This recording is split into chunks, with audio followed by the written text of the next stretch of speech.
Join us now on the 5-round MMA hotline is Bellator fighter Justin Baseman. Justin, how you doing, man? Good, good. Thank you for having me on. Thank you for joining us. I want to cut right to the chase. How sour of a taste is it getting a draw on your record last week on Bellator? Oh man, to be perfectly honest, at first it was a little rough, man. But it affected my career as a win, so I'm not upset. Yeah. But it's always hard. It's always hard getting to the judges. I never want to see those judges. I always try to go for the finish. So yeah, it's always a bad thing just getting to the judges. But then a draw, yeah, it gets kind of crazy. I know, like you said, there was a positive coming out for it, even though on record-wise, it's not what you wanted. It's not a W, but that was basically fight of the night. Even Bellator president Bjorn Remney was in love with you guys' performance, so it is kind of a silver lining, right? Yeah, no, it's not too bad in this case. I mean, nobody wants to draw. I think most fighters don't even want to go to decision, but yeah, it's no big deal. I didn't lose any sleep over it. I know that it's just going to help me get closer, because if anybody was there, like actually there, and they seen everything that was going on in the second round, they know it should have been stopped. But yeah, that's it's true. Okay. It's okay. And then Justin, this is Albert. You guys had actually an awesome fight, epic fight.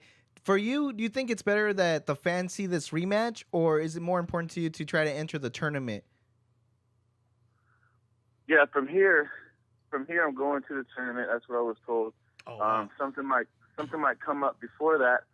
I might have another main card fight before that. Everything's still in the making, but for sure I'm in the next tournament. And I think, I'm not positive, but I think I might even meet up with Herman Torrado in the quarterfinals. Oh wow! Wow. That's a good thing about Bellator. They recognize what the fans want, and they actually have it set up where the fans get to see these great matches again, huh? Yeah, no, they listen to the people, and I think they're going to set that up, because there was so much talk about a rematch after that fight. I mean, it was crazy. There's a lot of controversy involved, but at the same time, everybody was happy. I don't mind going head up with them again. So like I was saying, I posted on, I threw a tweet out, and I said, it might have been a draw, but it's a win-win for me. Yeah, there you go. I know this was your second fight in Bellator. What's it like competing for an organization that's so huge right now? My first fight in the tournament against Brent Weidman, it got to me a little bit. I didn't think it would, because I just fought for the Nick Diaz card, the war, and I was the main event for that. Yeah. A lot of pressure on that fight, So I was thinking, okay, I'm fine, but it was just a whole new level. I remember being in the cage with Brent, and I was just thinking so much. And I usually don't do that. I just go with the flow. But I'm thinking like, I got to do this, I got to do that, I got to be exciting. I forgot the reason why they signed me. They're trying to prove myself all over again. So yeah, mentally it was a little rough, and I didn't fight my fight, and that made me, come out with the loss. But it's okay. We all learn, and I learned so much from my losses, so I'm not too mad. But yeah, a lot of pressure mentally going into Bellator. And then Justin, this is Guillermo. I just want to ask you really quick. Towards the end of the one of the rounds, you were getting back to the fight. You're hitting them, and you thought the fight was over. Do you think the fight should have been over at that point? And then a little bit, if you can speak on your jiu-jitsu, because it seemed like towards the end of the fight, you were caught in an armbar, and then you escaped it very, very good. So if you can just talk about a little bit on both things. Okay, yeah. Honestly, the referee was right there in our ear, saying he's going to stop it, I've been in a situation like that before. If anybody's listening, you could look up Baseman versus Carlos Canes. I was doing the same thing, just beating the guy, and I almost wanted to look up at the ref like, come on, are you guys related? Stop this. So what I did with Carlos, was I just picked him up and choked him out, and just made sure it was finished. But it was so close, and he was right there, and he was screaming at us, and I thought for sure it was going to be stopped. I think 9 times out of 10 that fight would have been stopped. So it is what it is. But I'm just glad the guy's okay, because even though those elbows were short, those were with my body. Those are really hard elbows. I don't know if the ref ever been elbowed in the face. But if he had before, you'd think he would have stopped it, Yeah, I would imagine not. That's why the referees, right? Yeah, yeah, it's like so that's kind of rough. Yeah. Hey, just I want to switch gears a little bit and talk about where you're from and the fight scene up in Northern California in Martinez and Pittsburgh, all that place, and talk about the people you train with and the Stockton and Diaz brothers and also your good friend Rick Rieger, who's a former guest on this show and is an awesome guy. So talk about the guys you train with and the fight scene up there in Northern California. Oh yeah, well I train all through Northern California and Nevada. I jumped to about 6 or 7 different gyms. But yeah, I go over to Fight Core with Rick Rieger and Sean Sharkey and a bunch of guys there. Rick Rieger has been my corner man for a long time, and he's been a blessing in my career because he's a tough dude, man. So I don't really need too many people to train with as long as I got that guy, because we can do it all. Yeah, he's a great dude. I like going down to Fight Core. I go down to Combat Fitness with George Tutsui. And his guys over there, like Brendan Vanda's over there, Eric Lawson, then I go to Charles Gracie. I got Zach Bonnell over there, and I go to Reno Academy of Combat. I got Rick Culp over there, and I go to all these different gyms. I train with the Diaz brothers. I train with Anthony Johnson. I've been there with the big dogs, and it's a great feeling. I just got the invite to go to AKA and and El Nino and stuff. Everybody's been hitting me up lately. So it's nice, to travel around, and I just like getting in there with those guys that don't know me. They're like, oh, who's this guy? And they're trying to jack me up because the respect comes in and they don't want to hurt me. It's like, you got to hurt me. You got to try to kill me because the guy that kills isn't going to be like, oh, this is Justin Bateman. He's going to try to kill me. Yeah. I need those guys that don't know me, they're trying to prove something, come up in the game. I need that pressure. Okay, and then just speaking on Rick a little bit, he's part of the RMA organization. So it's the anti-bullying, MMA against bullying. So we just want to ask you really quick: have you heard of RMA? And then if you have, could you tell us like a bullying, maybe some inspirational words, against bullying? Oh yeah, no, I've heard of it, and heard of it through Rick actually. And I love programs like that, because when I was younger, I had to go through that. I was bullied and stuff, and it's kind of rough, but there's some cases where you get through it, and there's some cases where you don't, and it's pretty sad, But you just got to try to rise above that and be stronger, and realize that a person bullying has something really wrong with them. Like it could be something at home, it could be something with self-confidence, and it's rough and it's sad, and it seems like it's getting worse. But if you're out there getting bullied, man, just try to stay away from that. Nothing wrong with that. Get away from it. Keep doing what you got to do to be happy for yourself. Because I've been through that. It's not easy. That's true. And then real quick, Justin, one thing we get asked a lot is the fighters' nicknames. Where they come up with it? Is there a story behind it? And of course, yours is Raw Deal. Can you let us know how you came up with that? Or who gave it to you? I was sitting in my coach's house. My very first coach, the guy that actually got me into the game, Rudy Valentine. We're sitting there, and I'm looking at one of his old boxing books. And this guy in the boxing book, he went like 37 rounds and not a scratch on his face. And the other guy out the ring beat up. And I guess all of his fights, he just dances around these guys and never gets hit. And he's like, yeah, it's kind of like you. I'm going to start calling you the Raw Deal. I was like, yeah, I don't know if I'm that good, but yeah. And it kind of started from that old boxing book, man. And that one kind of stuck more because he was also calling me Ghost Punch because early in my career I was knocking guys out really fast, wow. And yeah, so he would call me that too. But the Raw Deal actually stuck. And yeah, I think the Raw Deal is a good nickname, huh, guys? No, yeah, it's pretty good. Yeah, a lot of people make fun of me. Oh, what is it? The real deal? The raw deal? The raw meal? I'm like, The Raw Deal. the raw meal. They called me at work, and oh god, it's like whatever. All right, hey Justin, we'll let you go. I know you got a lot of things ahead of you, but I want to thank you for being on the show and let us know your next Bellator fight. We'd love to have you on again to promote your upcoming bout. But we really appreciate it. You can follow Justin on Twitter at Justin Baseman.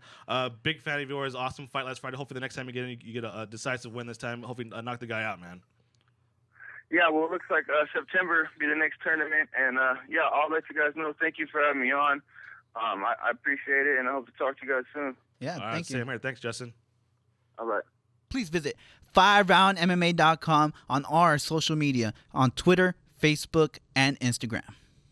5roundmma.com. All right, gentlemen, been over the rules already. Protect yourself at all times. Obey my commands at all times. Trust us now if you want. At the sound of the bell, come on out and handle your business. Let's go.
This bout comes to an end in 1 minute and 28 seconds of round number 3. Your referee in charge, Mike Beltran, calls a halt to the bout. He's your winner by tap out victory due to a rear naked choke in the red